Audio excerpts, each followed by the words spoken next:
Okay, let's take a little tour of the garden, see what's going on. First of all, here's my vintage stained glass windows that I found in a dumpster. They're absolutely beautiful, and they're huge, and they're actually in perfect condition. I call this my future garden because we've had so much rain lately that everything's a little stilted, but here we go. Alright, so here we go. We got these husky red tomatoes that are kind of a miniature version of tomato plants, and you can see some of them are red, and there's flowers going. Here we go. We have Mr. Stripey. These are green and yellow tomatoes, and I'm very excited to slice into these to see how they taste.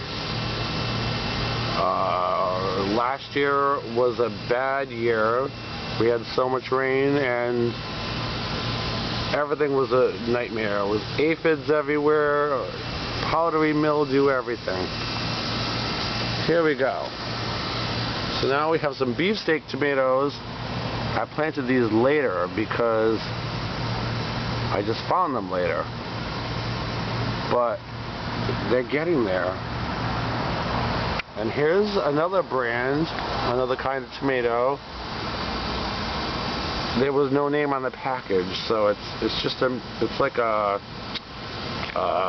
cherry tomato. They're smaller, but there's like 14 on each branch, if you can believe it. And there's tons of branches with 14 tomatoes.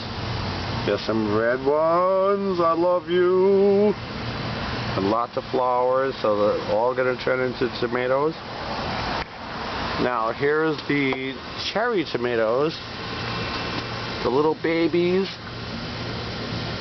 They're getting there. It's a little slower this year because of the weather, but you can see they will get there. And here's the beefsteak babies. Nice big ass tomatoes. These are, again, I call this my future garden because everything's going to be in the future. These are the cucumbers. This little flower is going to turn into a cucumber. These are the carrots. There's like 25 of them in there, or 30 I think. Here's the kale. I got 2 pots of kale right now. That's like 40 heads of kale. I got a second batch that I started. And these are the sweet peppers, the future peppers. Here are the future pumpkins. There you go. See there? There's some pumpkins. So we've got 2 pots of them. These are watermelons. Future watermelons. What else do we have? We've got the strawberries. The strawberries are very going slow. You know, the rain has really slowed everything down. So here's the basil. We got a lot of basil there, so that will be good for the sauces. And here's some corn on the cob. I had a lot more, but the fucking squirrels decided they wanted to come and cut them down.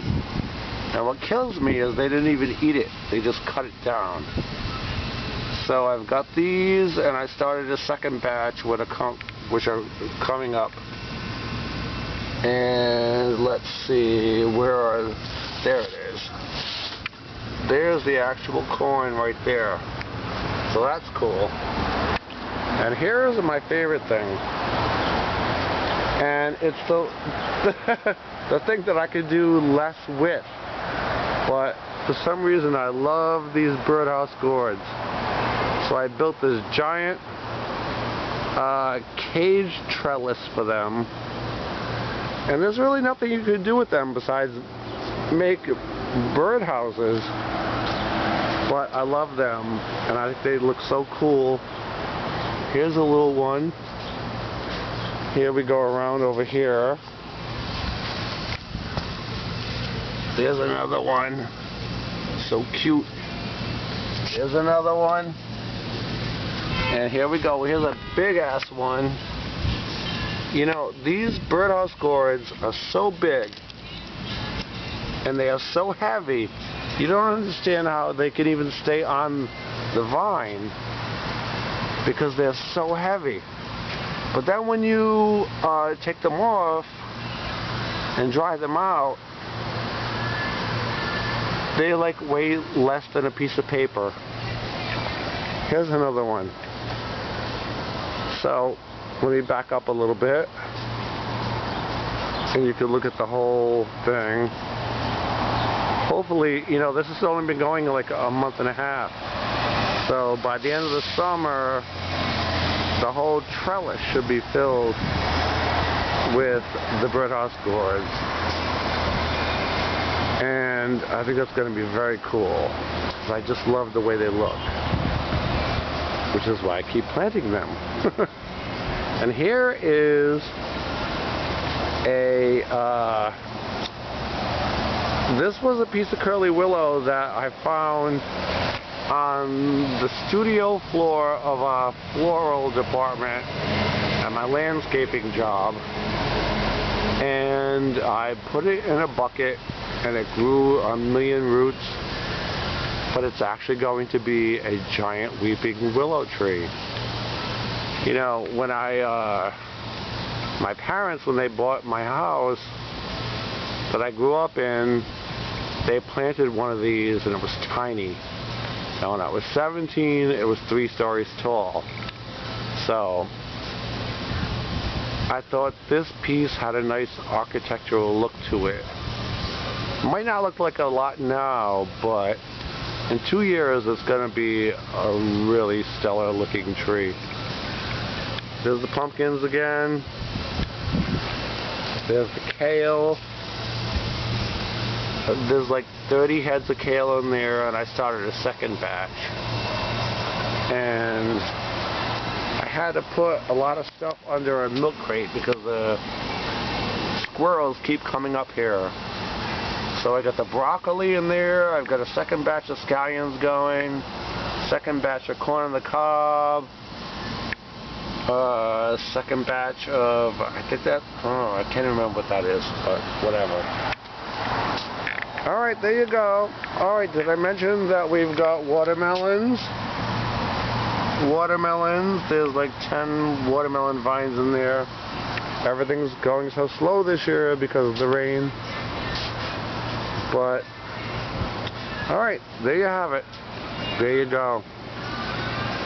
One last look at the birdhouse gourds. Let's try to find a baby. I know there's a baby in here. They're so cute. Where is it? Where is it? Oh, there it is. Look, it's a little baby one. He's so cute.